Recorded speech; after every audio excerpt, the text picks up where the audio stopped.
أعوذ بالله من الشيطان الرجيم. بسم الله الرحمن الرحيم. إن ولي الله الذي نزل الكتاب وهو يتولى الصالحين والذين تدعون من دونه لا يستطيعون نصركم ولا أنفسهم ينصرون. وإن تدعوهم إلى الهدى لا يسمعون وتراهم ينظرون إليك وهم لا يبصرون. خذ العفو وأمر بالعرف وأعرض عن الجاهلين. وإما ينزغنك من الشيطان نزغ فاستعذ بالله إنه سميع عليم. إن الذين اتقوا إذا مسهم طائف من الشيطان تذكروا فإذا هم مبصرون. وإخوانهم يمدونهم في الغي ثم لا يقصرون. وإذا لم تأتهم بآية قالوا لولا اجتبيتها قل إنما أتبع ما يوحى إلي من ربي هذا بصائر من ربكم وهدى ورحمة لقوم يؤمنون.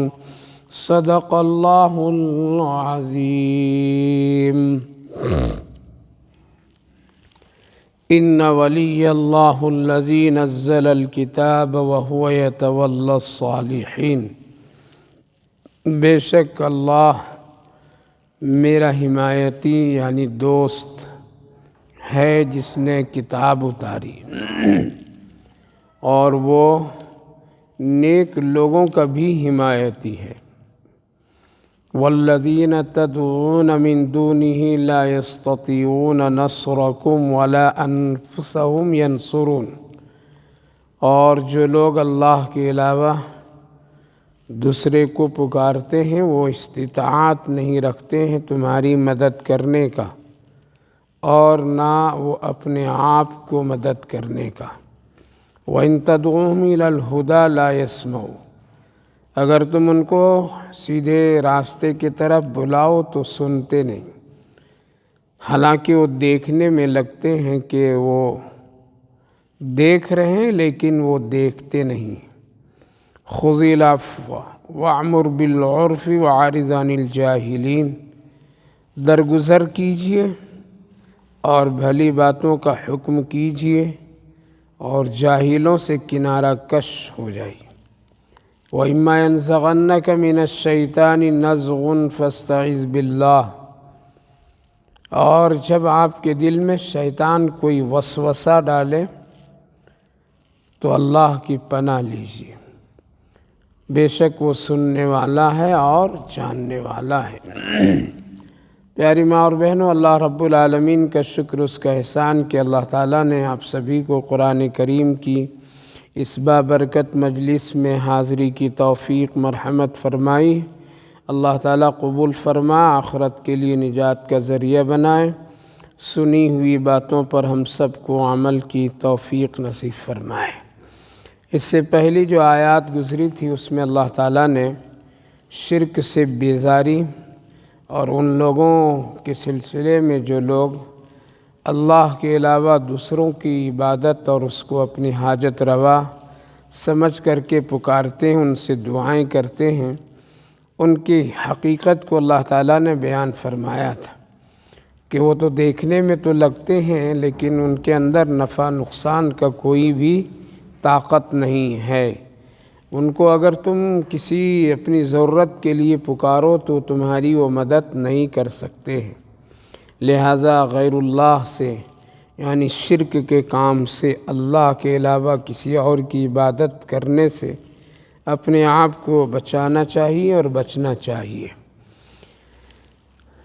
اس وقت جو آیت کریمہ کی تلاوت کیا ہوں، اس میں خاص کر اللہ نے اپنے حبیب حضرت محمد صلی اللہ علیہ وسلم کو تسلی دیتے ہوئے یہ حکم فرمایا کہ آپ اعلی اعلان یہ کہیے لوگوں سے کہ تم جتنا بھی مجھ پر ظلم کر لو، جتنا بھی مجھے تکلیف دے لو اور مجھے نقصان پہنچانے کے لیے تم تدبیریں اور اس کی کوششیں کرو، اس سے کچھ بھی میرا بگڑ نہیں سکتا ہے اور نقصان نہیں پہنچا سکتے ہو، کیونکہ ہمارا اور ہماری مدد کرنے والا ہمارا حمایتی اللہ ہے، یعنی میرا دوست اللہ ہے، میرا ولی اللہ ہے، اور جس کی حمایت اللہ کر دے، جس کی دوستی اللہ سے ہو جائے اور جس کی مدد اللہ کر دے تو ظاہر ہے دنیا اس کو نقصان نہیں پہنچا سکتی ہے، چاہے دنیا کا کتنا بڑا طاقتور انسان ہی کیوں نہ ہو۔ اور اس کی ہزاروں سینکڑوں مثالیں دنیا میں موجود ہیں کہ جن کا تعلق اللہ سے اور اللہ نے جن کو اپنایا اور اپنی حمایت اور نصرت اس کے ساتھ جوڑ دیا تو دنیا میں کامیاب ہو گئے۔ پوری دنیا اس کی مخالفت کی لیکن کہیں وہ کامیاب نہیں ہو سکے۔ فرعون اتنا بڑا طاقتور انسان دنیا میں، لیکن حضرت موسیٰ علیہ السلام کو کچھ بھی بگاڑ نہیں سکے۔ نمرود بہت بڑا خزانے کا طاقتور انسان بادشاہ، لیکن حضرت ابراہیم علیہ السلام کو کچھ بھی نہیں نقصان پہنچا سکے، بلکہ مزید اور اللہ نے ان سب کو صالحین میں شمار فرمایا۔ خود نبی کریم علیہ السلام اور آپ کے صحابہ کے ساتھ مکہ والوں نے بے پناہ ظلم کیا۔ جتنی ان کے پاس دنیاوی اور ظاہری طاقت اور اسباب، وہ سب اللہ کے رسول صلی اللہ علیہ وسلم اور صحابہ کے ساتھ وہ لوگ استعمال کیے اور اسلام کو روکنے، ایمان والوں کو روکنے کی پوری کوشش کی، یہاں تک کہ آپ کو ہجرت کرنا پڑا۔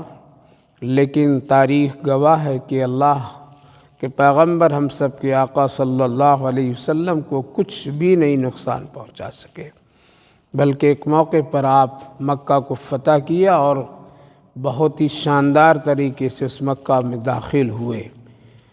لہذا آج بھی دنیا میں ایسے لوگ ہیں، اللہ کے خاص بندے ہیں، ہمارے اکابر و اسلاف جو گزرے ہیں ان کا معاملات بھی اسی طرح سے، وہ دنیا کے پرواہ کیے بغیر اللہ کا کام کرتے رہے، دین کا کام کرتے رہے، دین پر عمل کرتے رہے۔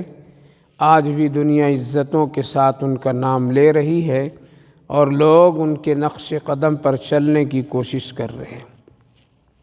لہذا جن کی دوستی اور جن کو حمایت اور جن کو مدد اللہ کی مل جائے تو پھر وہ کامیاب ہے۔ تو اللہ تعالیٰ نے فرمایا، اے میرے محبوب آپ ان چیزوں کی پرواہ نہیں کیجیے، بلکہ صاف صاف اعلان کر دیجئے ان ولی اللہ الذی نزل الکتاب، جس کا حمایتی اللہ ہو وہ اللہ جس نے کتاب کو نازل کیا یعنی قرآن کریم کو، وہ ہے میرا دوست، وہ ہے میری مدد کرنے والا، وہ ہے ہماری حمایتی۔ اور جو لوگ نیک صالحین اللہ کے بندوں میں ہیں اس کی بھی اللہ مدد کرتا ہے۔ لہذا دنیا میں جتنے بھی اس وقت نقصانات اور تدبیریں مسلمان اور اسلام کے خلاف ہیں، اگر ہم لوگ ایک کام کر لیں کہ اپنی دوستی پکی اللہ سے کر لیں، اللہ کی مرضی پر چلے، اللہ کے رسول صلی اللہ علیہ وسلم کی اطاعت پر کریں تو انشاءاللہ کامیابی ہی کامیابی ہے۔ پھر اللہ تعالیٰ نے دوسری آیت میں یوں فرمایا کہ جس کو تم پکارتے ہو یعنی بتوں کی شکل میں مکہ والوں یا اور جہاں بھی جو لوگ بھی، تو اس کے اندر میں تمہاری مدد کرنے کا کوئی بھی استطاعت نہیں اس کے اندر کہ وہ تمہاری مدد کرے، بلکہ خود اپنے آپ کو وہ مدد اپنے لیے نہیں کر سکتے۔ وہ بے جان ہے، اس کے اندر کوئی شعور نہیں، اس کے اندر کوئی احساس نہیں ہے۔ اس کے اوپر اگر مکھیاں بیٹھ جائے تو خود وہ ہٹا نہیں سکے۔ ان کے سامنے کی پڑی ہوئی چیزوں کو اگر کوئی چیز اٹھا کر کے لے جائے تو روک نہ سکے۔ لا یستطیعون نصرکم ولا انفسہم۔ اور اگر تم اس کو پکارتے ہو یہ سمجھ کر کے کہ یہ ہدایت اور سیدھے راستے، تو سنتے بھی نہیں، ان کے سننے کی صلاحیت نہیں۔ لہٰذا آج جتنے بھی بتوں کی شکل میں، دیوی دیوتاؤں کی شکل میں ہیں، یہ یوں کہہ لیجئے خود انسان کے اندر میں جتنی بھی چیزیں وہ سب اللہ کی بنائی ہوئی چیزیں ہیں۔ ایک آدمی ایک لکڑی کو تراش کر کے ایک شکل بناتا ہے اور اس کو اپنا معبود سمجھ لے، تو غور کیجئے کہ اس لکڑی کو کس نے پیدا کیا ہے، درخت کو کس نے پیدا کیا ہے؟ اللہ نے۔ ایک سونے اور چاندی اور پیتل تانبے دھات سے پگھلا کر کے اگر کوئی ایک دیوی کی شکل بنا لے کوئی آدمی، اور پھر اس کو اپنا حاجت روا اور اپنا سب کچھ وہ سمجھے، تو غور کیا جائے کہ اس میں جن چیزوں کا استعمال کیا گیا ہے اس کو کس نے بنایا ہے؟ یہ دھات، یہ تانبے، یہ لوہے، یہ پتھر، یہ سب تو اللہ کی بنائی ہوئی چیزیں ہیں۔ لہذا جب اللہ کی بنائی ہوئی چیزیں ہیں تو اس کی عبادت کرنی چاہیے، اسی سے اپنا سب کچھ جوڑنا چاہیے۔ اس لیے باطل معبودوں کی کوئی حقیقت نہیں ہے، باطل معبودوں کے اندر میں کوئی طاقت اور سکت نہیں ہے۔ نبی کریم علیہ الصلاۃ والسلام کی خدمت میں ایک شخص جب حاضر ہوا اور اسلام کو قبول کیا، نبی کے ہاتھ پر کلمہ پڑھا، تو آپ صلی اللہ علیہ وسلم سے اس نے عرض کی، یا رسول اللہ، میں ذرا اپنا کفر کے زمانے کے اپنے معبودوں کی کچھ بات آپ کو بتاؤں، آپ ذرا سنیے ہم لوگ کتنی بڑی گمراہی اور ضلالت میں تھے کہ اللہ نے پھر ہم سب کو ہدایت دی۔ اور وہ اپنا واقعہ سنانے لگے، اپنے گھر والوں کی بات بتانے لگے کہ ہم لوگ کتنے خداؤں کو بنا رکھا تھا، گھر کے لیے الگ، عورتوں کے لیے الگ، بچوں کا الگ، جوانوں کا الگ، رات کا الگ، دین کا الگ، سفر کا الگ، کھیتی باڑی باغات کے الگ، یعنی مختلف، جس کی تعداد بہت بنتی تھی، 360 سے زائد۔ لہٰذا کہتے ہیں کہ ایک مرتبہ ہم سفر میں نکلیں، اور سفر میں جب نکلے تو عادت تو یہ تھی کہ اپنے سفر کے خدا کو لے کر کے چلتے تھے، اپنے بیگ اور تھیلے میں اس کو رکھ لیا کرتے تھے، اور جب مجھے کبھی کھانے کی ضرورت ہوتی تھی تو پہلے اس کے سامنے کچھ چیزیں رکھ کر کے اس کے لیے میں کچھ خاص گفتگو کر کے پھر میں کھایا پیا کرتا تھا۔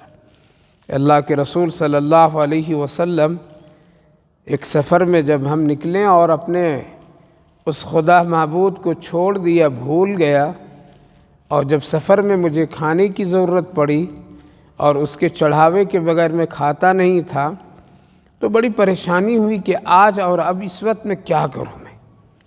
لہٰذا میرے پاس جو ستو کھانے کی جو چیز تھی اس کو میں نے گوندا، پانی سے اس کو نرم کیا اور آٹے کی ایک شکل بنائی، اور پھر اس کی شکل میں ایک میں خوبصورت تصویر بنا لی، یعنی ہاتھ، سر، پاؤں، ساری چیزیں جیسے ایک بت کی ہے اس شکل دے دیا میں نے، لیکن اس کے علاوہ اور کھانے کی چیز میرے پاس نہیں تھی۔ لہٰذا میں اس کے پاس سجدہ کر لیا، اس سے کچھ کر لیا، اس کے بعد پھر اس کے ہاتھ توڑے، اس کے پاؤں توڑے، اس کے سر توڑے، اور پھر اسی کو میں نے اپنے غذا بنا لیا۔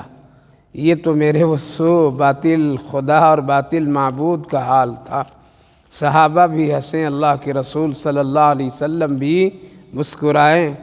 عرض یہ کرنا میری ماں بہنوں کہ اللہ نے ہم سب کو ایمان اور اسلام کی توفیق دی ہے جس میں شرک نہیں ہے، اللہ کے سوا اور کسی کی پرستش اور عبادت کرنے کا حکم نہیں ہے۔ لہٰذا آج اگر کوئی کسی غیر اللہ، چاہے ایمان والوں ہی میں سے کسی صاحب نسبت ولی ہی کی عبادت کیوں نہ کرے کوئی، اور اسی سے کیوں نہ اپنی حاجت روا، تو یہ بھی شرک میں داخل ہے۔ اس کے اندر بھی کوئی استطاعت نہیں، اس کے اندر میں بھی کوئی ایسی چیز نہیں ہے کہ وہ ہماری مدد کرے۔ ہاں وہ ہمارے حق میں دعا تو کر سکتے ہیں، لیکن اس کے سوا اور کچھ بھی نہیں کر سکتے۔ اس لیے اپنی دوستی، اپنا معاملات اللہ کے سامنے رکھنا چاہیے۔ آگے اللہ رب العالمین نے فرمایا کہ اے میرے محبوب، آپ 3 کام کیجئے، آپ کا وقت بھی بچے گا، آپ بہت ہی محفوظ رہیں گے، آپ کی شان بھی بڑی بلند ہوگی۔ وہ 3 کام کیا ہیں؟ وہ 3 کام ہم لوگوں کے لیے بھی ضروری ہے، ہم لوگ بھی اس کو کر سکتے ہیں اور کرنے کا حکم بھی ہے۔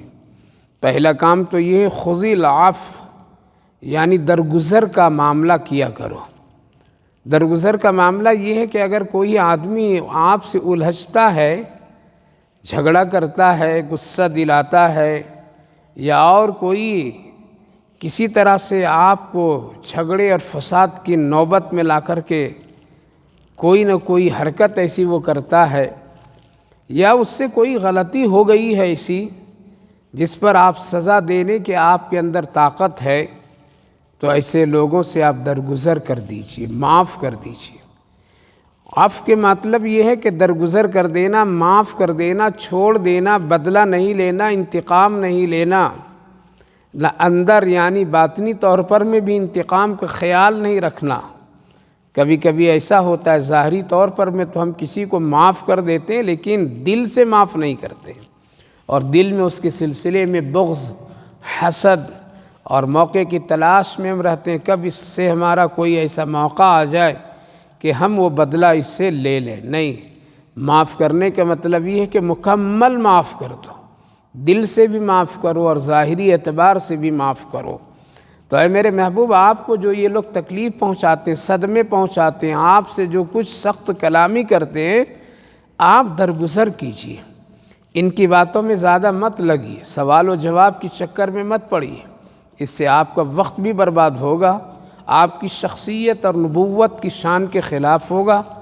اچھے لوگ لڑتے نہیں ہیں، اچھے لوگ الجھتے نہیں ہیں، اچھے لوگ اور با اخلاق لوگوں کے چھوٹی چھوٹی باتوں میں پڑھتے نہیں ہیں۔ درگزر، خذ العفو، یعنی معافی کرنے کا جذبہ رکھیے۔ دوسرا مطلب علماء مفسرین یہ لکھتے ہیں، خذ العفو کے مطلب یہ ہے آپ اپنی شریعت میں آسانی پیدا کیجیے، یعنی آپ اپنے عمل کے ذریعے سے لوگوں میں آسانیاں تقسیم کیجیے۔ عبادت کا مسئلہ اتنا سخت نہ بنا دیجیے کہ لوگ عبادت نہ کر سکیں۔ آپ اپنے اخلاق و کردار کو اتنا نرم کر دیجیے کہ آپ کے قریب ہر ایک آنا چاہے۔ آپ اپنی شریعت میں عبادت کے لحاظ سے، چاہے وہ نماز کی شکل میں ہو، زکوٰۃ کی شکل میں ہو، یا اور دوسرے معاشرات کی شکل میں ہو، اس کو آسان سے آسان بنا کر کے دیجیے، اور پھر ان سے توقع رکھیے اچھا کا، لیکن اگر کوئی اس میں کمی ہو جائے تو آپ اس پر سختی نہ کیجیے۔ مثال کے طور پر میں نماز ایک ادا کرنے کا جو ہم سب کو حکم ملا ہے، اگر خدا نخواستہ اس میں کوئی کمی ہو جائے، کسی بندے سے کوئی ذرا چک ہو جائے اور مکمل ارکان کے ساتھ وہ نماز نہیں پڑھ سکتا جیسی نماز اللہ کے لیے، اللہ کے رسول کے طریقے پر پڑھنی چاہیے، تو پھر ایسے حالات میں آپ ان پر زیادہ زور اور سختی نہ کیجیے، بلکہ عبادت میں بھی نرمی اور سہل کا راستہ لوگوں کو دیجیے، تاکہ ان کو کوئی دشواری نہ ہو، اس کے کوئی پریشانی نہ ہو۔ لہذا غور کریں میری ماں بہنوں، تو اسلام میں اور شریعت میں اتنی آسانیاں اللہ کے رسول صلی اللہ علیہ وسلم نے بتایا اور دیا کہ کوئی آدمی یہ کہہ کر کے عبادت کرنا اگر چھوڑتا ہے کہ اس میں سختی ہے، تو وہ نہایتی جہالت کی بات کرتا ہے۔ نماز کے حالات پر غور کیجئے، وضو کے حالات پر غور کیجئے، غسل کے حالات پر غور کیجئے کہ اگر ایک آدمی کو وضو کرنے کے لیے پانی نہیں مل رہا ہے تو اس کی جگہ پر اللہ کے رسول نے تیمم کا مسئلہ بتا دیا۔ ایک آدمی پانی پر قدرت نہیں رکھتا ہے، بیمار ہے، وہ پانی کا استعمال نہیں کر سکتا ہے اور ناپاکی کی حالت ہے، پاکی اس کی ٹوٹ گئی ہے، غسل اس پر واجب ہے، لہٰذا ایسی حالات میں اللہ کے رسول صلی اللہ علیہ وسلم نے غسل کی جگہ پر تیمم کا حکم دیا۔ یہ تو یہ آسانی ہے، درگزر اللہ کے رسول نے فرمایا، سختی کا معاملہ نہیں فرمایا۔ کپڑا گندا ہو جائے تو اللہ کے رسول صلی اللہ علیہ وسلم نے فرمایا اس کو پانی سے دھو دو، یہ کپڑا پاک ہو جائے گا۔ اگر پانی بھی نہیں ہے تو بعض فقہاء کرام فرماتے ہیں کہ پھر اس کو ہوا اور دھوپ کی حالات میں اس کو سکھا دو تو وہ پاک ہو جائے گا۔ جہاں ناپاکی کے اثرات ہیں اس کو ذرا رگڑ دو، اس کے اثر اگر ختم ہو گیا تو وہ کپڑا بھی پاک ہو جائے گا۔ تو کتنی آسانی اور درگزر کا معاملہ اللہ کے رسول صلی اللہ علیہ وسلم نے اپنی امت کو اور آپ کی شریعت میں موجود ہے، جو آپ نے دیا ہے اور بنایا ہے۔ اسی طرح سے اور بہت سارے مسائل، جبکہ اس سے پہلے کے حالات پر اگر ہم لوگ غور کرتے ہیں تو بہت ہی عجیب و غریب حالات ہیں پہلی امت کے۔ ان کے جسم پر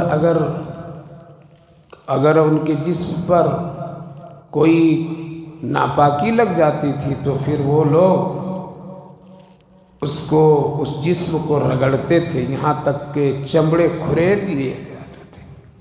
ایسے تمام حالات ان کے سامنے آ جاتے تھے۔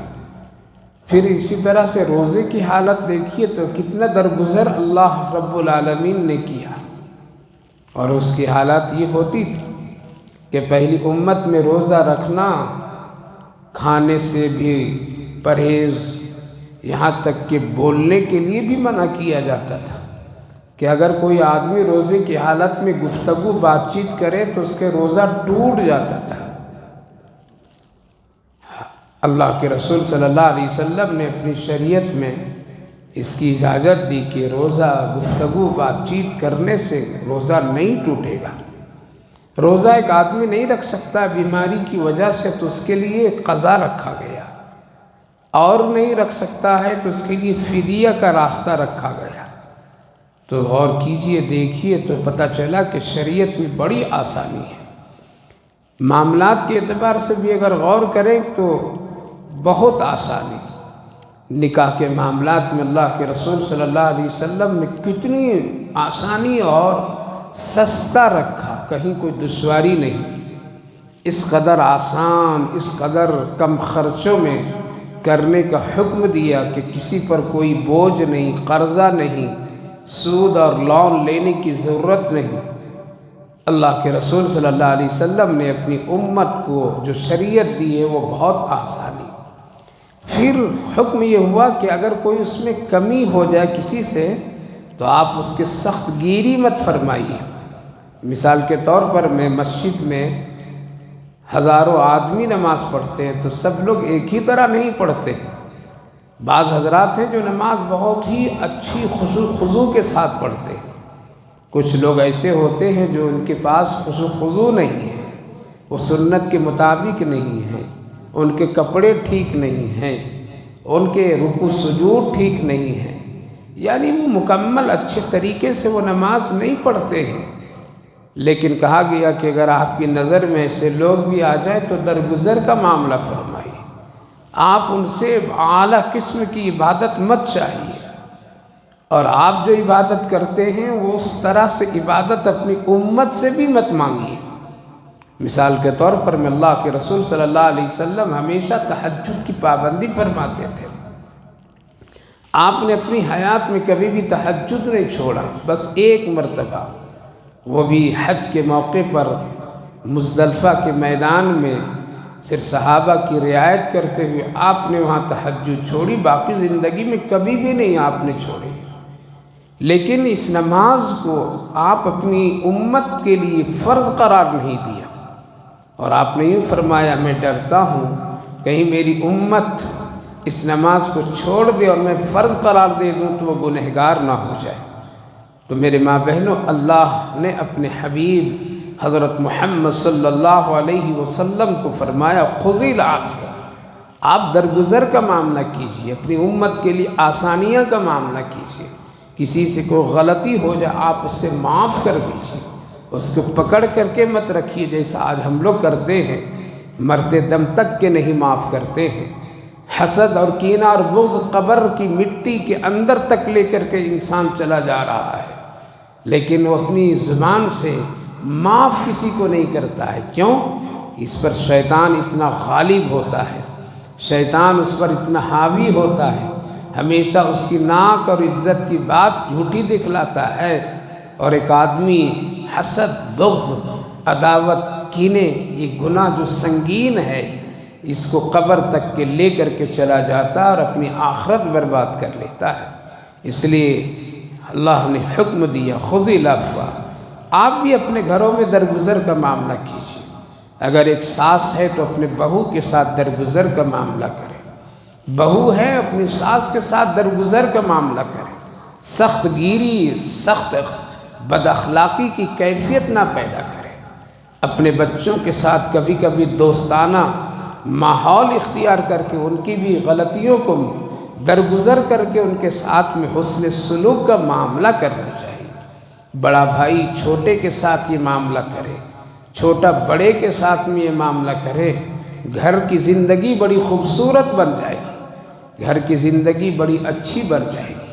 لیکن افسوس ہے کہ آج ہر ایک آدمی ایک دوسرے کے لیے ظالم بنا کھڑا ہوا ہے، ہر ایک آدمی ایک دوسرے کے لیے تباہ اور اس کو برباد کرنے کے لیے، حالانکہ یہ سمجھتا ہے کہ اس سے ہماری عزت نہیں، یہ تو گناہ کا ذریعہ ہے۔ اس لیے ہمیشہ درگزر کا معاملہ کیا کیجیے، اپنے بچوں کے ساتھ، اپنے گھر کے عورتوں کے ساتھ میں، اپنے ماتحتوں کے ساتھ میں ہمیشہ معاف کرنے کی کوشش کیجیے۔ یہ بہت بڑی نیکی ہے، بہت بڑی نیکی ہے۔ حضرت حسن رضی اللہ عنہ جو نواسے رسول صلی اللہ علیہ وسلم تھے، ایک موقع پر ان کی خادمہ پانی لے کر کے آ رہی تھی، وضو کے لیے ان کو پیش کرنا، لہذا پاؤں میں کوئی چیز ٹکر لگتی ہے جس کی بنیاد پر میں پانی کا پورا حضرت حسن رضی اللہ عنہ کے سر پر گر پڑتا ہے۔ آپ بڑے غصے میں آپ اپنی آنکھیں اٹھا کر کے اس کی طرف دیکھتے ہیں تو اس باندی نے ایک آیت قرآن کی ایک آیت کی تلاوت کرتی، وَالْقَاظِمِينَ الْغَيْظَ وَالْعَافِينَ عَنِ النَّاسِ، اللہ معاف کرنے والوں سے محبت کرتا ہے۔ بس اتنی بات کہنا تھا اور اس آیت کو پڑھنا تھا، حضرت حسن رضی اللہ عنہ کا غصہ ٹھنڈا ہوتا ہے اور آپ یوں فرماتے ہیں، تمہارے اس ادا پر میں بڑا خوش ہوں، چلو میں تجھے آزاد کر دیتا ہوں۔ میری ماں بہنوں، درگزر کا معاملہ ہے۔ اگر آپ چاہتی ہیں کہ آخرت میں اللہ ہماری بھی جلدی معاف کر دے تو دنیا والوں کو بھی آپ جلدی معاف کیا کیجیے، انشاءاللہ وہاں بھی جلدی معافی ہوگی۔ ایسے لوگوں کا ایک بڑا مقام ہے۔ دوسرا حکم اللہ نے اپنے حبیب صلی اللہ علیہ وسلم کو یوں دیا، وَأْمُرْ بِالْعُرْفِ، آپ معروف طریقے سے لوگوں کو نیکی کی بات بتاتے رہیے۔ ایسا نہ ہو اگر کسی سے دشمنی آ گئی تو آپ نیکی کا بات بتانا چھوڑ دیجئے، نیکی کا کام اس سے کروانا چھوڑ دیجئے، آپ اس سے سلام کلام ترک کر دیجئے۔ کسی سے دشمنی ہو جائے تو اس کے خیر کی بات بتانا چھوڑ دیجئے۔ جیسا آج کل ہوتا ہے کہ اگر میرا یہ اپنا ہے تو ہم اس کو دین کی بات بتائیں گے، یہ ہمارا نہیں ہے تو اس سے ہمارا کیا لینا دینا ہے۔ ایسا کبھی بھی نہیں ہونا چاہیے، بلکہ ہمیشہ آدمی کو بھلی باتیں، بھلا کام کرتے رہنا چاہیے، چاہے جو بھی۔ وَأْمُرْ بِالْعُرْفِ وَأَعْرِضْ عَنِ الْجَاهِلِينَ۔ تیسرا حکم جو وہ ہے وہ یہ ہے کہ جاہلوں سے الجھیے نہیں بلکہ کنارہ کش ہو جائیے۔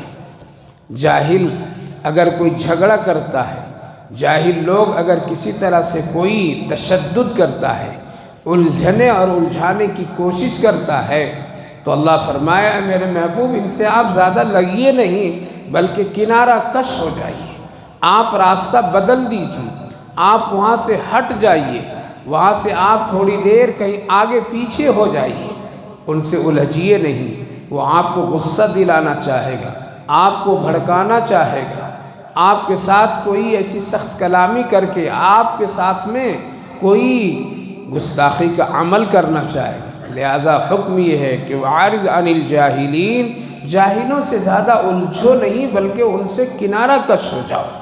اس آیت کریمہ کے ضمن میں مفسرین علماء کرام لکھتے ہیں کہ جاہل سے وہ لوگ بھی مراد ہیں جو لوگ گناہ کرتے ہیں، ان کے پاس اٹھنا بیٹھنا مت کرو، اس لیے کہ اگر ان کے ساتھ اٹھنا بیٹھنا آپ کریں گے، ان کے ساتھ میں آپ رہن سہن کریں گے تو گناہ کا خیال آئے گا، گناہ کرنے کا شوق پیدا ہوگا، گناہ کی دلچسپی آئے گی۔ اس لیے ایسے لوگوں کو آپ اپنا ساتھی مت بنائیے، ایسے لوگوں کے ساتھ اٹھنا بیٹھنا مت کیجیے، اس لیے صحبت کا اثر ضرور ہوتا ہے، لہذا ان سے زیادہ الجھنا نہیں چاہیے، اور ساتھ ساتھ ان کے ساتھ دوستی اور ان کے ساتھ زیادہ رہن سہن نہیں کرنا چاہیے۔ کیوں؟ اس لیے کہ اس کا اثر کہیں نہیں پڑ جائے۔ اس لیے 3 حکم اللہ نے اپنے حبیب صلی اللہ علیہ وسلم کو دیا جو ہم سب کے لیے بھی ہے، اور یہ اچھے اخلاق اور اچھے کردار بننے کے لیے بہت ہی عظیم چیز ہے۔ جب ہم لوگوں کو معاف کریں گے تو وہ ہمارے قریب آئے گا۔ یہی تو وہ چیز تھی جو رسول اللہ صلی اللہ علیہ وسلم نے اپنی زندگی میں اختیار کیے، جس کی وجہ سے لوگ قریب آئیں اور اس کا فائدہ ایمان اور اسلام کو خوب ہوا۔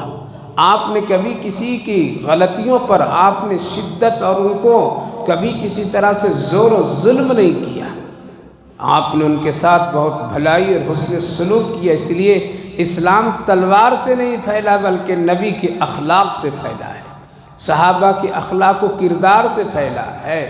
تلوار تو دفاع کے لیے اٹھایا گیا، تلوار تو میدان میں اس لیے لی گئی ہے تاکہ شر کو روکا جائے، ورنہ آپ کے اخلاقی پہلو اور آپ کے اخلاقی کردار سے لوگ متاثر ہوئے۔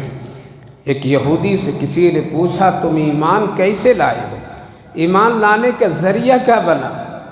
تم نے کوئی زیادہ وقت لگایا، قرآن پڑھا، لوگوں کے ساتھ رہا، کس طرح سے تم مسلمان بن گئے اور بننے کے لیے تمہارے پاس کون سی ایسی چیز مجبور کی؟ اس نے بڑی عجیب و غریب بات کہا، کہنے لگا کہ مسئلہ ایسا ہوا کہ ایک مرتبہ میرا اکلوتا بیٹا ایک تھا، وہ گم ہو گیا تھا، میں بہت تلاش کرتا پھر رہا تھا لیکن نہیں مل رہا تھا۔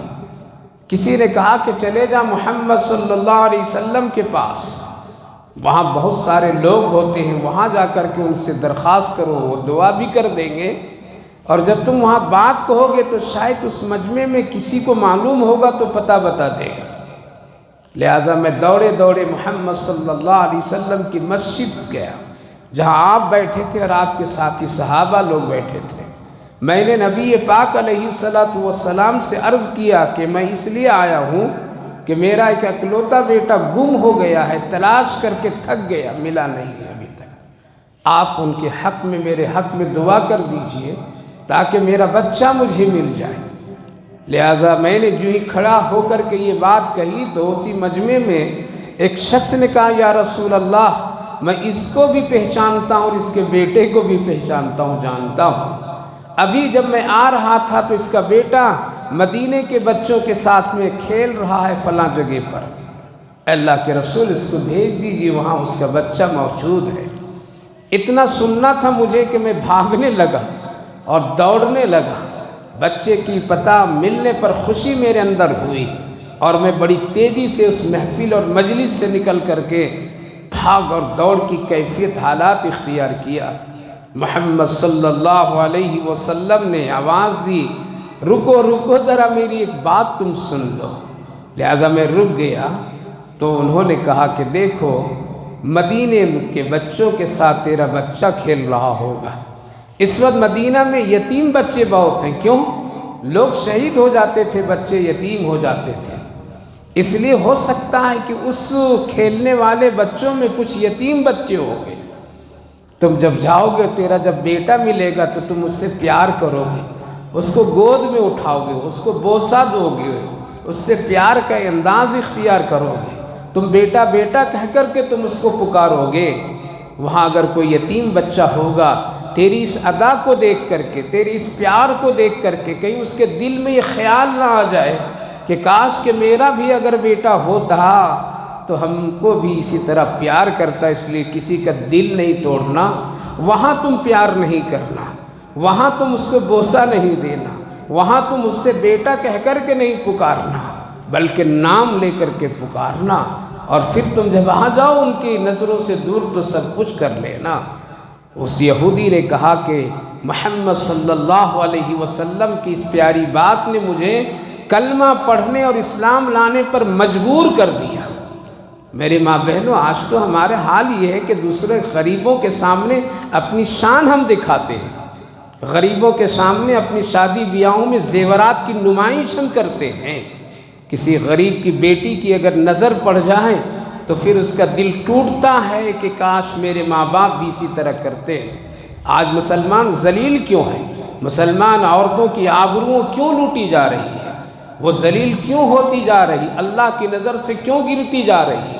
دین سے کیوں دور ہو رہی؟ اس کی وجہ یہی ہے کہ ہم دوسروں کو گرانے کی کوشش میں ہیں۔ اسی لیے شریعت کا کتنا پیارا حکم ہے۔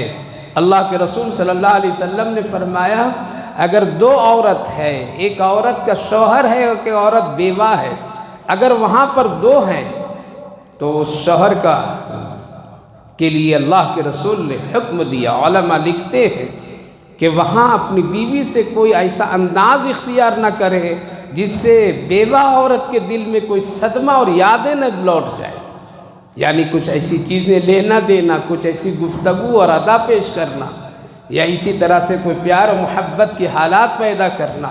اسلام نے کتنا خیال رکھا ہے، پیارے آقا نے کتنا خیال رکھا ہے، کسی کا دل مت توڑنا۔ لہذا وہ ماں بہنیں ذرا کان کھول کر کے سنیں، دل میں بیٹھائیں کہ آپ اپنے انداز اور حالات سے کتنے کے دلوں توڑ دیتے ہیں، کتنے غریبوں کو آپ اپنی مالداری کی وجہ سے اس کو قرضوں پر لینے پر مجبور کر دیتے ہیں۔ اس لیے اسلام ایک خوبصورت پیارا مذہب ہے۔ اللہ کے رسول صلی اللہ علیہ وسلم نے بہت ہی حق اور حقوق کی تعلیم دی ہے، اس لیے اسلام اخلاق سے پھیلا ہے۔ یہ تین باتیں اتنی اہم اور ضروری ہے۔ خذ العفو، درگزر کیجیے، وامر بالعرف، اچھی باتیں بتلائیے، لوگوں کو بھلی باتیں بتلائیے۔ لہذا اس آدمی کو کلمہ پڑھانے کے لیے نبی نے قرآن نہیں پڑھایا، اس آدمی کو کلمہ اور اسلام قبول کرنے کے لیے اللہ کے رسول نے اپنے مجلس میں گھنٹوں گھنٹوں بیٹھنے کا حکم نہیں دیا۔ آپ نے ان کو نماز سے مسلمان نہیں بنایا، بلکہ آپ نے اپنی پیاری میٹھی زبان سے آپ نے اس کو اسلام کے اوپر مجبور کیا۔ لہٰذا میری ماں بہنوں، ہمیشہ اپنی طاقت سے، اپنی ہمت سے اچھی باتیں کیجیے، میٹھی باتیں کیجیے، لوگوں کو جوڑنے والی باتیں کیجیے، توڑنے والی باتیں مت کیجیے۔ آج امت کا ایک بڑا طبقہ توڑنے میں لگی ہوئی ہے، عورتوں میں بھی، مردوں میں بھی۔ اور تیسری جو اہم بات وہ بتائی گئی ہے، جاہلوں کے ساتھ اٹھنا بیٹھنا مت کیجیے، گنہگار اور گناہ کا کام کرنے والوں کی صحبت مت اختیار کیجیے۔ آج ہمارے بچے، لڑکے اور لڑکیوں کے حالات ایسے ہو گئے ہیں، اللہ حفاظت فرمائے، وہ بد کرداروں کے ساتھ، بد اخلاقوں کے ساتھ دوستی کر کے اپنے ایمان کو خطرے میں ڈال دیے ہیں۔ لہٰذا اپنے بچوں پر کڑی نظر رکھیے، اپنی بچیوں پر کڑی نظر رکھیے، خاص کر کے وہ بچے اور بچیاں جو کالجوں اور اسکولوں میں تعلیم کے لیے ہم اور آپ پیسے خرچ کر کے بھیجتے ہیں۔ لہٰذا ان کے اخلاقی حالات آج بگڑے ہوئے ہیں، ان پر بہت ہی خاص خیال رکھیے، ورنہ کل قیامت کے دن اللہ کہیں سوال نہ کرے۔ خذ العفو وامر بالعرف وعارض عن الجاہلین وَإِمَّا يَنزَغَنَّكَ مِنَ الشَّيْطَانِ نَزْغٌ فَاسْتَعِذْ بِاللَّهِ إِنَّهُ هُوَ السَّمِيعُ الْعَلِيمُ۔ ہمارا اور آپ کا سب سے بڑا دشمن شیطان ہے، وہ ہمیشہ کوشش کرتا ہے کہ اس کی دوستی اللہ سے نہیں ہونے دے۔ وہ ہمیشہ کوشش کرتا ہے کہ یہ بندہ کوئی نیکی کا کام نہ کرے جس سے اللہ خوش ہو جائے۔ شیطان ہمیشہ چاہتا ہے کہ اس کی زبان میں میٹھاس اور اخلاق کی باتیں نہ آئیں، ہمیشہ بد اخلاقی آئے۔ وہ ہمیشہ وسوسے ڈالتا ہے، ہمیشہ برے خیالات ہمارے دلوں میں ڈالتا ہے، ہمیشہ دوسروں سے بدظن کرانے کی کوششیں وہ کرتا ہے، شوہر اور بیوی میں لڑائی جھگڑے کے وسوسے ڈالتا ہے، ناطے رشتے توڑنے کے لیے پوری کوشش کرتا ہے۔ دین اور دین کی باتوں سے دور کرتا ہے، بڑا دشمن ہے۔ اللہ رب العالمین نے فرمایا اس سے بچنے کے لیے تم کو تلوار اٹھانی نہیں ہے، بلکہ اس سے بچنے کے لیے میری پناہ لینا تجھے۔ کیوں؟ شیطان نظر نہیں آتا ہے۔ جب دشمن نظر نہیں آتا ہے تو وہی اس کی مقابلہ کر سکتا ہے، اللہ جو اس کو دیکھ رہا ہے۔ اس لیے فرمایا جب تیرے دلوں میں، اے میرے نبی، جب اگر آپ کے دلوں میں شیطان کبھی وسوسہ اور کوئی ایسی غیر غلط باتیں ڈالے، نبی شیطان کی طاقت اور اس کے وسوسے سے محفوظ تھے۔ نبی پر، انبیاء پر شیطان کبھی حملہ نہیں کر سکتا ہے۔ کرنے کی کوشش اگر کرتا تھا تو ان کے داؤ پیچ نہیں چلتے تھے، اس لیے ان کے پاس روحانی طاقت خود بڑی تھی۔ اس لیے آقا کریم صلی اللہ علیہ وسلم سے کسی نے پوچھا تھا، یا رسول اللہ، جس طرح ہم سب کو شیطان گمراہ اور وسوسے کبھی ڈالتا ہے، کیا آپ کے ساتھ بھی شیطان ایسا کرتا ہے؟ آپ نے فرمایا ہاں، وہ کرنے کی کوشش کرتا ہے لیکن وہ مجھ پر غالب نہیں آتا ہے۔ لہذا جو آدمی نیک ہوتا ہے شیطان کا داؤ وہاں نہیں چلتا ہے۔ جس کا تعلق اللہ سے خوب مضبوط ہے اس کے ساتھ شیطان کی کوئی طاقت نہیں چلتی ہے۔ یہ آیت کریمہ ہم سب کے لیے ہے جو رسول اللہ کی نسبت سے اللہ نے ہم سب کو فرمایا کہ جب تیرے دلوں میں کبھی وسوسہ اور کبھی وہ گناہ کے خیالات اگر وہ ڈالنا شروع کر دے تو فاستعذ باللہ، تو ایسے حالات میں اللہ کی پناہ لے لینا، اللہ ہی سے مدد مانگنا ہے۔ اللہ ہم کو شیطان کی شر اور اس کے وسوسے سے بچائیے۔ مثال کے طور پر میں غصہ ایک شیطانی عمل ہے، غصہ کا آ جانا یہ شیطانی عمل ہے۔ اللہ کے رسول صلی اللہ علیہ وسلم نے فرمایا جب ایسے حالات ہو جائیں تو تم اعوذ باللہ من الشیطان الرجیم پڑھ لو۔ کیا پڑھو؟ اعوذ باللہ پڑھ لو۔ شیطان سے بچنے کے لیے اللہ کی پناہ حاصل کرو، فاستعذ باللہ۔ لہذا ہمیشہ ہم سب کے دلوں میں شیطان کے وسوسے خیالات اس طرح دوڑتے ہیں جیسے خون ہمارے رگوں میں دوڑتے ہیں۔ اللہ کی مدد مانگنی چاہیے، اللہ سے پناہ لینی چاہیے اس مردود کے سلسلے میں، کیونکہ اللہ جانتا ہے، سننے والا ہے اور وہی سب کچھ کرنے والا ہے۔ اس لیے شیطان سے ہم طاقت ہاتھ سے نہیں لڑ سکتے ہیں بلکہ نیکی سے لڑ سکتے ہیں۔ وہ گناہ کرانا چاہے آپ نیکی کیجئے، وہ ہار جائے گا، آپ جیت جائیں گے۔ دوسری بات اللہ نے فرمایا ان الذین اتقوا اذا مسهم طائف من الشیطان تذکروا فاذا هم مبصرون۔ جو لوگ ڈرنے والے ہوتے ہیں جب ان کو کبھی شیطان کچھ ذرا جھٹکا دیتا ہے تو پھر ان کی آنکھیں کھلی کی کھلی رہ جاتی ہے، کھلی کی کھلی۔ یہ کیا ہو گیا؟ یہ کیسے ہو گیا؟ وَإِخْوَانُهُمْ يَمُدُّونَهُمْ فِي الْغَيِّ ثُمَّ لَا يُبْصِرُونَ۔ اور جو لوگ شیطان کو اپنا بھائی بنائے رکھتے ہیں تو ان کی سرکشی بڑھتی چلی جاتی ہے، پھر وہ گمراہ ہوتے چلے جاتے اور اپنی کوتاہیوں پر وہ کمی نہیں کرتے ہیں۔ لہذا اس سے ہمیں کیسے پتہ چلے کہ میں شیطان سے دوستی کر رکھا ہوں یا رحمان سے دوستی کر رکھا ہوں؟ ہمیں کیسے معلوم ہو کہ ہمارے سے شیطان بڑا قریب ہے اور اس کی چال میں ہم گرفتار ہیں؟ کیسے معلوم ہو؟ آسان طریقہ ہے، جب گناہ خوب کرنے لگے اور گناہ اچھا لگنے لگے سمجھ لیجئے کہ آپ کی دوستی شیطان سے پکی ہے، آپ شیطان کے چنگل میں پھنسے ہوئے ہیں۔ گناہ کا کرنا اور گناہ کا اچھا لگنا یہ شیطان سے دوستی کی پہچان ہے، اور گناہ سے نفرت، نیکی سے محبت اگر یہ آپ کے دل میں اور عمل میں ہے تو اس بات کی علامت ہے کہ آپ کی دوستی اللہ سے ہے اور آپ شیطان کے عمل سے بیزار ہیں۔ لہذا دیکھ لیجئے، اگر گناہ کرتے ہوئے گناہ اچھا لگتا ہے، گناہ کرتے ہوئے دل آپ کو مطمئن ہو جاتا ہے، گناہ کرتے ہوئے آپ میں ایک عجیب غریب شوق پیدا ہوتا ہے، تو پھر شیطان کا یہ دوستی کی علامت ہے۔ لہذا پھر کبھی کبھی ایسا ہوتا ہے جب آدمی گمراہی گناہ کرتا کرتا چلا جاتا ہے اور اس کا سب لٹ کٹ پٹ جاتا ہے تو اچانک ایک عجیب و غریب اس کے اندر میں کیفیت ہوتی کہ یہ میں نے کیا کیا۔ اس کی ایک مثال یہ سمجھیے، ایک آدمی چوری کرتا ہے، برسوں کرتا رہتا ہے، کبھی پکڑ نہیں ہوتی ہے، لیکن جب چور کی ایک مرتبہ پکڑ ہوتی اور سزا کی گرفت میں آتا ہے تو کہتا یہ کیسے ہو گیا، یہ کیسے ہو گیا، آنکھیں تب کھلتی ہے۔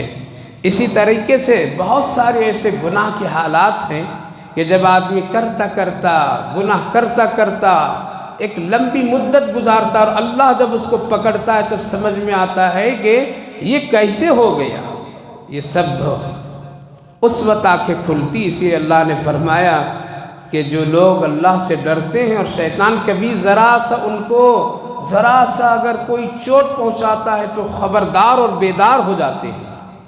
حضرت پیران پیر عبد القادر جیلانی علیہ الرحمہ کا واقعہ بڑا مشہور ہے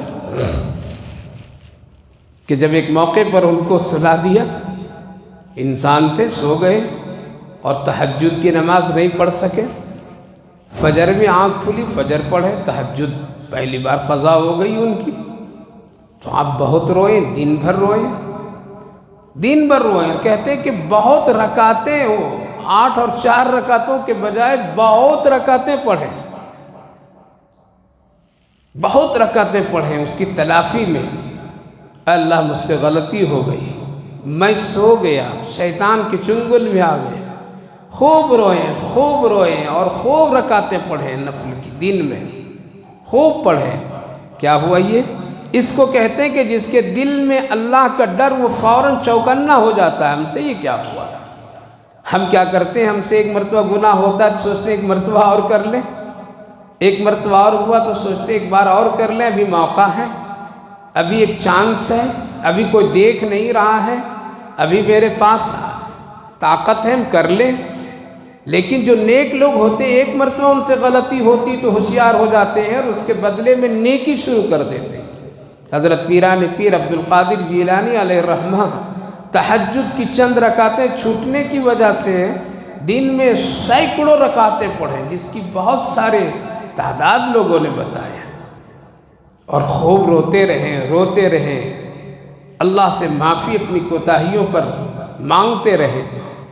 آج رات شیطان آتا ہے اور پہلے اٹھا دیتا ہے، آپ سو رہے ہو، اٹھو جلدی تہجد پڑھو، وقت ہو گیا ہے۔ حضرت پیر عبد القادر جیلانی علیہ الرحمہ اٹھ کے سمجھ گئے کہ کمبخت کل اس نے مجھے سلایا تھا، آج ہی اٹھایا ہے پہلے۔ کہا کہ رے کل تو مجھے سلا دیا تھا، آج وقت سے پہلے کیوں اٹھا دیے؟ کہا کہ اس لیے اٹھا دیا، کل سلانے کا جو تو نے نیکی کیا ہے دن میں، تمہارا درجہ اتنا آخرت میں بڑھا دیا گیا ہے، سوچا کہ اگر آج بھی اگر اس کو تہجد چھوڑا دوں گا تو پتہ نہیں پھر یہ روئے گا اور اللہ کتنا اس سے خوش ہو جائے گا۔ اس لیے بہتر یہی ہے کہ تجھے نیکی کر رہا اتنے ہی کر، ہم تمہارے کام میں کوئی روڑے نہیں اٹکائیں گے۔ تو شیطان کبھی نیکی کا بھی دشمن بن جاتا ہے اور کبھی گناہ کرا کر کے بھی وہ دشمنی کا بدلہ لیتا ہے۔ اس لیے میری ماں بہنوں، جب دل میں کبھی ڈر پیدا ہو جائے گناہ کے بعد تو سمجھ لیجئے کہ اللہ آپ کو کچھ نوازنا چاہتا ہے، فوراً ہوشیار ہو جانا چاہیے اور اللہ کی طرف رجوع کرنا چاہیے۔ فرمایا ان الذین، اور اگر شیاطین کی دوستی میں اگر گمراہی بڑھتی چلی گئی اور پھر کوئی آنکھ نہیں کھلی تو یہ تو بہت زیادہ تکلیف دہ معاملہ ہے۔ وَإِذَا لَمْ تَأْتِهِمْ بِآيَةٍ قَالُوا لَوْلَا اجْتَبَيْتَهَا قُلْ إِنَّمَا، اے میرے نبی آپ صاف صاف کہہ دیجئے کہ میں اتباع کرتا ہوں اللہ کی وحی کی جو میرے رب کی طرف سے ہے، اللہ نے جو مجھے نشانیاں دی ہم اسی بات پر رہیں گے۔ ھذا بصائر من ربکم، یہی ہے بصیرت میرے رب کی طرف سے، یہی ہدایت ہے، یہی راستہ ہے، اور ایسی قوموں کے لیے بھی یہی راستہ صحیح ہے۔ لہذا قرآن کی حکم پر عمل کرنا، وحی پر عمل کرنا ہے، اللہ کے بات پر عمل کرنا ہے۔ لہذا ہمیشہ آدمی کو شریعت اور دین کے پابند ہو کر کے زندگی گزارنی چاہیے۔ اللہ دشمن کو بھی دوست بنا دیتا ہے۔ آخری آیت چند، وَإِذَا قُرِئَ الْقُرْآنُ فَاسْتَمِعُوا لَهُ وَأَنصِتُوا لَعَلَّكُمْ تُرْحَمُونَ، اور جب تمہارے سامنے اگر قرآن پڑھا جائے تو غور سے سنو، وَأَنصِتُوا، اور خاموش رہو، لَعَلَّكُمْ تُرْحَمُونَ، تاکہ تمہارے اوپر اللہ کی رحمتیں نازل ہوں۔ قرآن کی عظمت پر یہ آیت کریمہ کہ جب قرآن تمہارے سامنے کوئی تلاوت کرے تو چاہیے کہ قرآن کے ادب و احترام میں خاموش ہو جاؤ، سنو غور سے، سنو غور سے، فاستمعوا وانصتوا، خاموش بھی رہو اور کان لگا کر کے سنو، تاکہ قرآن کی برکت سے اللہ کی رحمتیں اتر جائیں۔ یہ آیت کریمہ کے بارے میں علماء مفسرین لکھتے ہیں کہ نماز کے سلسلے میں ہے کہ جب امام قرآن نماز میں پڑھے تو مقتدی کو کیا کرنا چاہیے؟ غور سے قرآن کو سننا چاہیے، خاموش رہنا چاہیے، اس کے پیچھے کوئی خود اپنے تلاوت نہیں کرنا چاہیے، خود اپنے آپ کو قرآن نہیں پڑھنا چاہیے، بلکہ غور سے سننا چاہیے، غور سے سن کر کے اس کی طرف توجہ دینی چاہیے۔ ایسے بھی عام حالات میں کہا گیا کہ آدمی کو جب بھی قرآن کی تلاوت کا موقع ملے سننے کا تو غور سے سننا چاہیے۔ عام طور پر میں ہوتا ہے کیا، کبھی قرآن کے ساتھ بدسلوکی اور بحرمتی ہم لوگ کرتے ہیں، گاڑیوں میں قرآن کی آیت لگا دیتے ہیں تلاوت، اور گاڑی چل رہی، ہم بھی چل رہے ہیں، گاڑی کے اندر بیٹھے ہوئے لوگ گپ سپ بھی کرتے ہیں، قرآن ریکارڈنگ میں چل رہے ہیں، یہ بے ادبی کی علامت ہے۔ ایسے موقع پر قرآن ان چیزوں کے ذریعے سے سننا مناسب نہیں۔ اسی طرح سے کبھی کبھی لوگ گھروں میں بھی اسی طرح کرتے ہیں، صبح اٹھتے ہیں خود نہیں قرآن پڑھیں گے، ٹی وی پر قرآن چالو کر دیں گے اور وہاں سے قرآن کی تلاوت ہوتی ہے، اور اپنے کوئی چائے پی رہا ہے، کوئی بیڑی پی رہا ہے، کوئی سگریٹ پی رہا ہے، کوئی جھاڑو دے رہا ہے، کوئی کچھ کر رہا ہے، اور مصروف ہے گھروں کے کاموں میں، کھانے پینوں میں، اور ٹیلی ویژن پر قرآن کی تلاوت لگ گیا۔ یہ بھی بے حرمتی کی علامت ہے۔ چاہے جس شکل میں بھی قرآن کی تلاوت کی آواز آ جائے تو غور سے سننا چاہیے، تبھی قرآن کی عظمت اور اس کی برکت ہے۔ اور نماز میں تو مکمل خاموش رہنے کا مقتدی کا حکم ہے۔ پھر آگے اللہ نے فرمایا وَاذْكُر رَبَّكَ فِي نَفْسِكَ تَضَرُّعًا وَخِيفَةً وَدُونَ الْجَهْرِ مِنَ الْقَوْلِ بِالْغُدُوِّ وَالْآصَالِ وَلَا تَكُن مِّنَ الْغَافِلِينَ، اپنے رب کی آپ تعریف، اپنے رب کا ذکر آپ کرتے رہیے صبح و شام، جس طرح سے کھانا اور پینا صبح و شام ہوتا ہے نا۔ جسم کا دو حصہ ہے، ایک روح کا حصہ اور ایک بدن۔ اس بدن کے لیے ہم روٹی چاول اور یہ غذائیں کھا پی کر کے بدن کو صحت مند قوت بخش بناتے ہیں، طاقت حاصل کرتے ہیں ہاتھ پاؤں میں۔ روح کی غذا ذکر اللہ ہے، کیا ہے؟ اس کو بھی صبح و شام غذا دیجیے اللہ کے ذکر۔ اسی لیے اللہ نے فرمایا اپنے رب کے ذکر کرتے رہیے، کب؟ صبح و شام۔ اور کس طرح سے؟ تضرعاً وخیفتاً، گڑ گڑا کر کے، ڈر ڈر کر کے، محبت کے ساتھ، چپکے سے کرو یا آہستہ کرو، لیکن اللہ کا ذکر کرتے رہو، کرتے رہو۔ وَلَا تَكُن مِّنَ الْغَافِلِينَ، اور غفلت میں مت رہو اللہ سے، یعنی زبان چلتی رہے سبحان اللہ، چلتی رہے کبھی الحمدللہ، بازاروں میں، دکانوں میں، راستوں میں، مسجدوں میں، گھروں میں، کھانے پینے کے وقت میں بھی اللہ نے اور اللہ کے رسول نے اپنی شریعت میں ذکر کو شامل کیا ہے۔ کھانا کھا رہا ہے ایک آدمی، بسم اللہ پڑھ کر کے کھایا نہ شروع کیا، درمیان میں بھی کبھی کہیے الحمدللہ، کبھی کہیے بسم اللہ اولہ وآخرہ، کبھی کوئی اچھی چیز تو ماشاءاللہ سبحان اللہ۔ تو گویا کہ پورا کھانے کے وقت میں ذکر ہی ذکر، غفلت میں نہ رہیے، کسی خوشی کسی چیز میں بھول مت جائیے اللہ کو یاد کرنے کے لیے۔ لہذا ذکر کرنے کا یہاں حکم دیا گیا، جب کرو تو گڑ گڑا کر کے کرو، اللہ سے رو رو کر کے مانگو اور دعائیں کرو، پکارو، ذکر کرو، اور ساتھ ساتھ ڈرو بھی اللہ کی پکڑ سے۔ آہستہ کیجئے تب بھی چلے گا، زور سے بھی کیجئے تب بھی چلے گا۔ یہ آیت کریمہ ان دو صحابی کی شان میں لوگ فرماتے ہیں کہ ایک موقع پر اللہ کے رسول صلی اللہ علیہ وسلم تہجد کے وقت نکلے کہ دیکھیں ابو بکر کیا کر رہے ہیں گھر میں اور عمر کیا کر رہے ہیں، میرے صحابہ کا عمل رات میں کیا ہے۔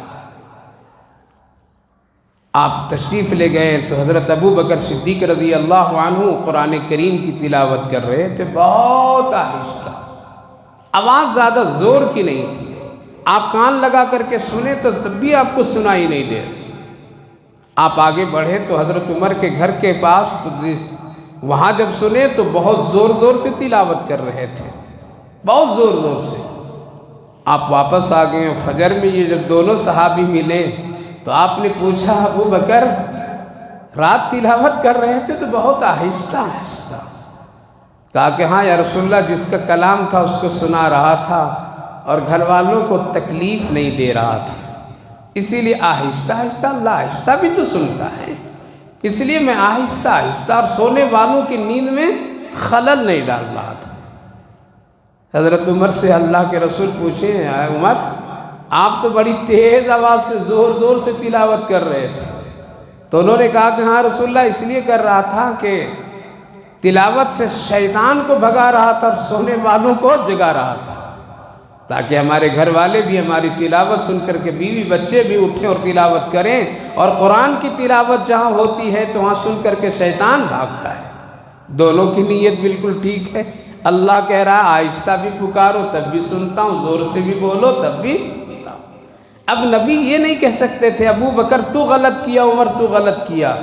نبی کی بھی شفقت اور نبی کا بھی عجیب و غریب انداز نرالا۔ آپ نے یوں فرمایا ابو بکر تھوڑی سی آواز بڑھا لینا، عمر ذرا تھوڑی سی آواز کم کر دینا۔ نہ ان کا دل ٹوٹا نہ ان کا دل ٹوٹا۔ یہ ہے نبی کا سب سے عمدہ اخلاق ہے۔